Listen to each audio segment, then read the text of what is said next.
আমাকে প্রেশার দিচ্ছিল বিয়ের জন্য, সেজন্যই বাসা থেকে বের হয়ে আসি। এখন তো বিপদে পড়লেন, তাই না? কার কাছে আসছিলেন? কোথায় যাওয়ার জন্য বলছিল? কিছু বলছিল? আমাকে বলছে বাস থেকে নেমে বাস স্ট্যান্ডে দাঁড়ায় থাকতে। আচ্ছা,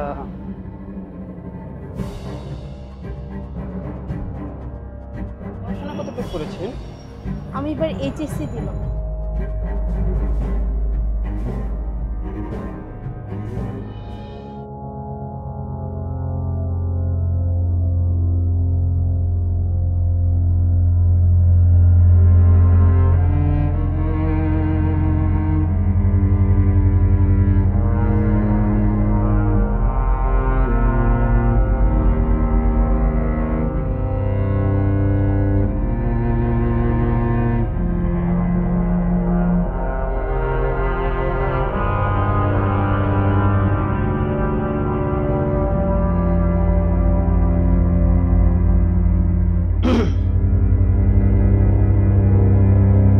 সত্যি করে বলেন তো, আপনি কি জন্য এত দূর থেকে ঢাকায় আসলেন?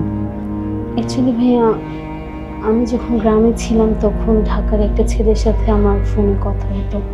তো দীর্ঘদিন কথা বলার পর আমি ছেলেটাকে ভালোবেসে ফেলি। তো এটা আমার বাসায় জানাজানি হওয়ার পরে আমাকে বাসা থেকে বের অনেক প্রেশার দিচ্ছিল। তো ছেলের কথায় আমি গ্রাম থেকে ঢাকায় চলে আসি, কিন্তু উনি এখন আর আমার কল করতেছে। তাই? আচ্ছা, আমাকে একটু নাম্বারটা দেবেন, আমি একটু কল করে ট্রাই করে দেখবো। জি ভাইয়া। বলেন। 018। আপনি যে নম্বরে কল করেছেন তা এই বন্ধ মুহূর্তে ব্যস্ত আছে। আবার একটু দিন।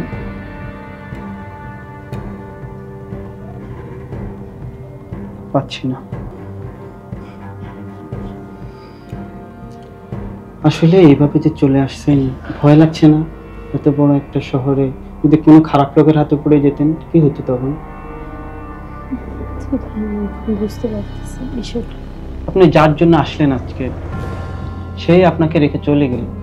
যারা আপনাকে সে ছোট্টবেলা থেকে লালন পালন করে এতটুকু করেছিল, তাদেরকে অবিশ্বাস করে, যাকে কখনো দেখেনি তার কাছে চলে আসলেন। প্রত্যেক বাবা মা চায় তার সন্তান যেন ভালো জায়গায় যায়, তাই না? আপনার বাবা মা ছাড়া আসলে পৃথিবীতে কেউ আপনার আপন না। আচ্ছা, তারাও অনেক কান্না করছে, তাই না? জি ভাই, আমি বুঝতে পেরেছি। আমার এমনটা করা ঠিক হয়নি। এখন যদি আপনি একজন খারাপ লোকের হাতে পড়তেন, বিষয়টা কেমন হতো? বা ওই ছেলের সাথে দেখা হলো, আপনাকে যদি খারাপ জায়গায় বিক্রি করে দিত, খারাপ জায়গায় নিয়ে যেত। যাই হোক, যা হওয়ার তা তো হয়েই গেল। রাতে একটু চিন্তা করে দেখেন কি করবেন, সকালে দেখা যাবে। তাহলে আপনি ফ্রেশ হন, আমি যাচ্ছি। ভাই, আপনাকে অনেক ধন্যবাদ, আপনি আমার অনেক বড় উপকার করলেন। সমস্যা নেই, আপনি ভালো থাকবেন। আর কিছু দরকার হলে আমি পাশের রুমে আছি, বলবেন অবশ্যই। আচ্ছা।